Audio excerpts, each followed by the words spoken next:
The Velveteen Rabbit. Christmas morning. The boy could hardly sleep thinking about all the wonderful presents he would receive. Normally the boy's stocking was filled with candy, but this year it held a wonderful surprise, a velveteen rabbit. The boy kissed the rabbit and squeezed its soft, squishy tummy. He held his new friend under his arm while he opened his other gifts. That Christmas the boy received many new toys, which joined his old toys in the nursery.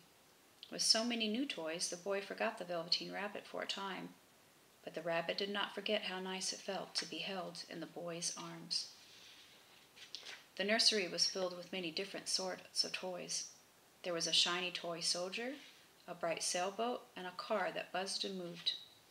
The Velveteen Rabbit felt playing next to these toys. He was nothing but fluff and stitches. Only the horse was shabbier. Though the horse was old and frayed, he was wise. Flashy toys don't last, he said. They break easily and they don't have anything lovable inside. They'll never be real. Real? Does that mean being new forever? No, explained the boy. You become real after someone loves you for a long time. By then you are old and tattered, but that's okay. When you are real, you are truly beautiful. That night the boy asked his nanny for his toy dog, which he liked to hold while he slept. The nanny was not in the mood to look for the dog, so she handed him the Velveteen Rabbit. He'll help you get to sleep just fine, she said.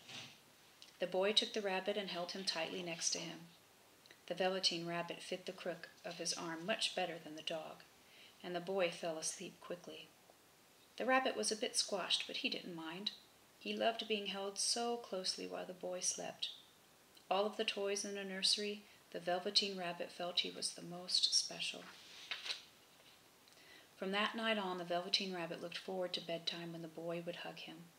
They spent days together, too. The boy took the Velveteen Rabbit on picnics, gave him rides in the wheelbarrow, and played with him in the garden. The Velveteen Rabbit's heart was filled with joy. He was so happy on the inside that he didn't notice how shabby he was becoming on the outside. The boy loved the Velveteen Rabbit so much that he took him everywhere he went. The rabbit's fur was getting dirty from so many trips outdoors, and the space between the Velveteen Rabbit's ears was beginning to wear thin from all the nights of being petted while the boy drifted off to sleep. One afternoon the boy left the Velveteen Rabbit hiding in the garden while he went to pick berries. Suddenly lightning flashed, and it began to rain. The frightened boy ran straight home. At bedtime he realized the Velveteen Rabbit was still outside. Who would rescue him? Nanny, of course. Grumbling, she headed out with her flashlight and found the Velveteen Rabbit. With a scowl, the nanny returned and said, I can't believe I went out in the rain to find your silly toy. The boy snatched the rabbit from her. He's not a toy, he's real, he cried. The Velveteen Rabbit was cold and dripping with water, but he didn't mind at all. He was real. One day the boy placed the Velveteen Rabbit on a comfortable bed of leaves while he went to play in the woods. Two strange creatures appeared. They looked like rabbits, but they had twitching noses and hopped by themselves. Hello, said one. Would you like to come play with us? No, thank you, stuttered the Velveteen Rabbit. He did not want the strangers to know that he could not hop like they could. He's not real, said the small rabbit to his friend. He's just a toy. As they hopped away, the Velveteen Rabbit watched and longed to follow. Soon the Velveteen Rabbit forgot about the two rabbits he met in the woods. He was too busy having fun with the boy. By now the Velveteen Rabbit was more tattered than ever. He left trails of stuffing wherever he went, but he didn't even notice. One day the boy became ill, and everything changed. While he was sick, the Velveteen Rabbit stayed close to him. The Velveteen Rabbit spent days imagining all the fun they would have when the boy got well.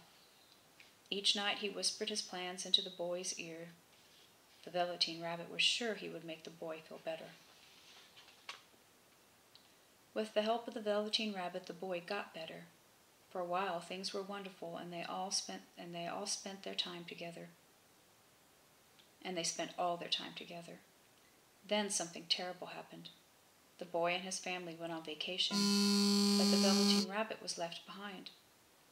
When the boy left, the Velveteen Rabbit began to cry, and a beautiful flower grew where his tears had fallen. The flower held a magical figure who said, "Hello, dear Rabbit. Your love for the boy has earned you the right to become real." "Wasn't I already real?" asked the rabbit. "Only to the boy. Now I will make you real to everyone." Suddenly the rabbit could hop on his own. When the boy returned home from his long vacation, he headed to the woods to play one day. As he was walking, the boy saw a rabbit who came right up to him. The rabbit's glossy fur coat had a dark patch over the left eye. "That's incredible," thought the boy. "He looks just like my old friend the Velveteen Rabbit." The boy smiled as he thought of all the fun times he had shared with the Velveteen Rabbit. He did not know that his friend had returned, a real rabbit at last, and was standing right in front of him. Though he could move on his own now, the rabbit would never forget the boy's love, which helped him become real. The end. Kissy, kissy.